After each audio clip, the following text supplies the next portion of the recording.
दी banking Guru YouTube channel में आपका स्वागत है।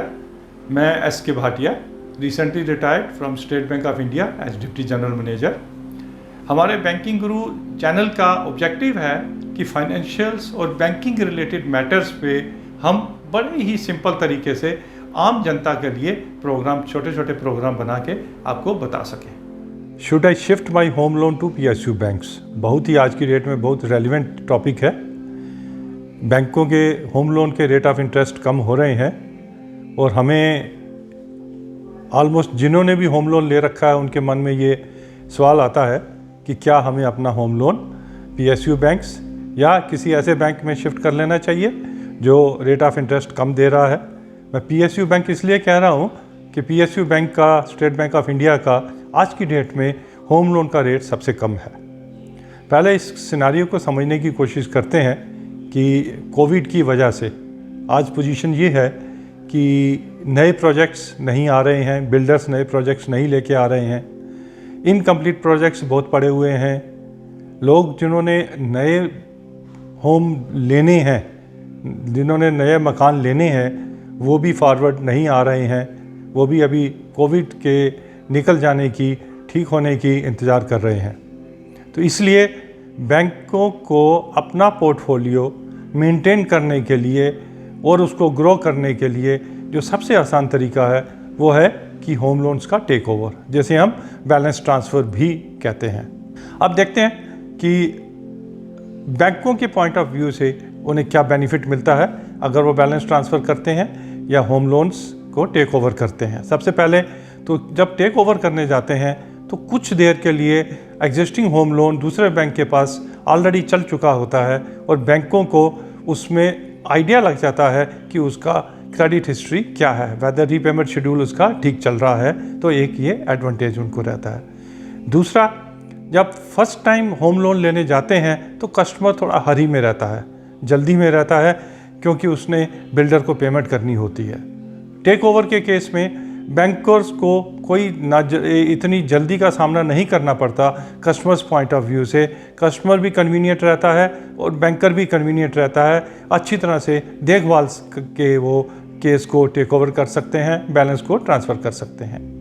अब इसी को कस्टमर पॉइंट ऑफ व्यू से देखते हैं कि अगर हमें होम लोन अपना टेक ओवर करवाना है तो फ़ायदे क्या हैं और नुकसान क्या हैं।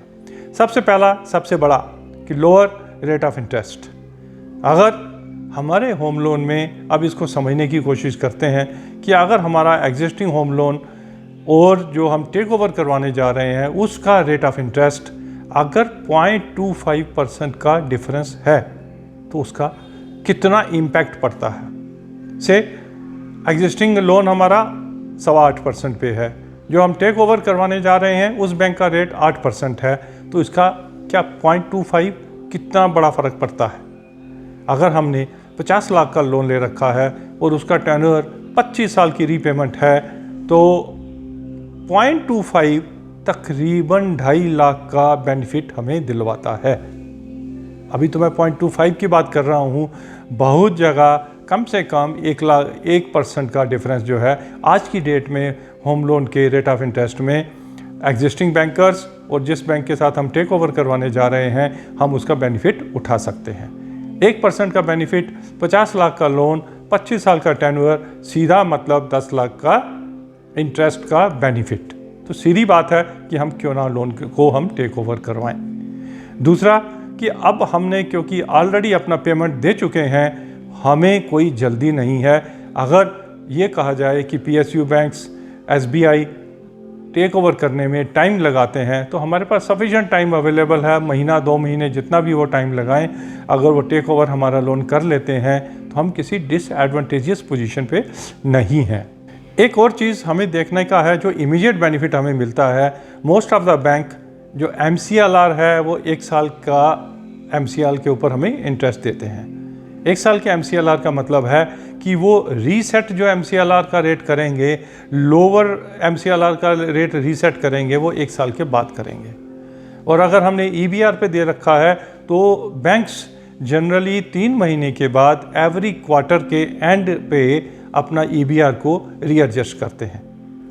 न्यूज़पेपर्स में हमें ऑलरेडी आ जाता है कि रेट ऑफ इंटरेस्ट हमने EBR कम कर दिया, MCLR कम कर दिया, लेकिन एग्जिस्टिंग कस्टमर्स को MCLR का बेनिफिट 1 साल के बाद मिलता है, EBR का रिड्यूस्ड बेनिफिट 3 महीने के बाद मिलता है।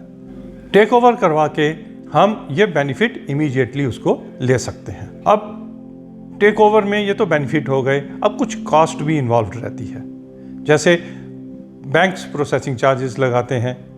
अब हमें देखना है, जनरली 10,000 से लेके 30,000 तक के प्रोसेसिंग चार्जेस लगते हैं, लेकिन क्योंकि कोविड में बहुत ज़्यादा नई बिजनेस अवेलेबल नहीं है, तो काफ़ी बैंकों ने अपने प्रोसेसिंग चार्जेस या तो नील कर दिए हैं या मिनिमम 10,000 रुपया या उससे भी कम पे रखे हुए हैं। हमारे हाथ में आज की डेट में बार्गेनिंग पावर है, बैंकों से बातचीत करके हम अपने प्रोसेसिंग चार्जेस वेव भी करवा सकते हैं। दूसरा, वैल्यूएशन के चार्जेस लगते हैं। तीसरा, लीगल जो ओपिनियन बैंक्स लेते हैं उसका चार्जेस लगता है।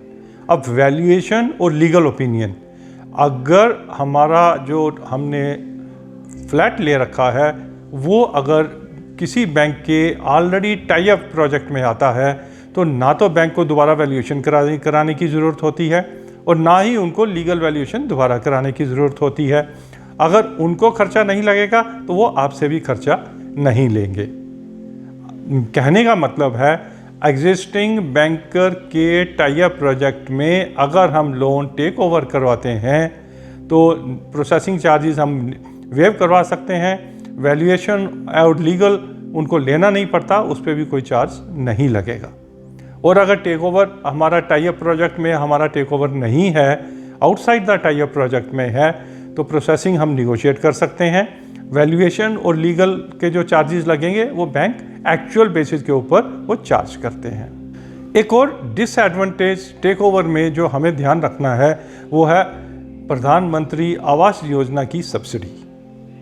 अगर हमारी टोटल इनकम 18 लाख से कम है और हम प्रधानमंत्री आवास योजना के सब्सिडी जो 2.67 लाख है, जो आगे चल के 25 साल के टेन्योर में तकरीबन 15 लाख का बेनिफिट हमें देती है, हमें पहले उसको अवेल कर लेना है, उसके बाद हमें टेक ओवर करवाना है। बहुत सी कंप्लेंट इस चीज़ की आती हैं कि बैंकर्स ने हमें बताया नहीं कि हमें टेक ओवर के केस में ये सब्सिडी नहीं मिलती है आज की डेट में। इसलिए पहले सब्सिडी ले लीजिए, उसके बाद टेक ओवर करवाइए। ये गवर्नमेंट ऑफ इंडिया की एक गाइडलाइन है कि in case of take overs पर PMAY की सब्सिडी हमें नहीं मिलती है। एक दूसरा डिसएडवांटेज कि अगर हमने एग्जिस्टिंग बैंकर के साथ हमने इंश्योरेंस ले रखा है, क्रेडिट इंश्योरेंस ले रखा है, तो जब हम इसको टेक ओवर करवाते हैं तो एग्जिस्टिंग बैंकर की जो इंश्योरेंस कंपनी है और नए बैंकर की जो इंश्योरेंस कंपनी है उनमें टाई अप नहीं होता, तो वो पॉलिसी जो हमें सरेंडर करनी पड़ती है और हमने जो ऑलरेडी प्रीमियम दे रखा होता है उसका बेनिफिट हमें नहीं मिलता, सरेंडर वैल्यू बहुत कम मिलती है। दूसरे बैंक के साथ जाके हमें फिर दोबारा इसका प्रीमियम दे के इंश्योरेंस लेना पड़ता है। और अगर एग्जिस्टिंग बैंकर के साथ नहीं ले रखा तो ये डिसएडवांटेज हमें नहीं रहता, हम इमीडिएटली टेक ओवर करवा सकते हैं।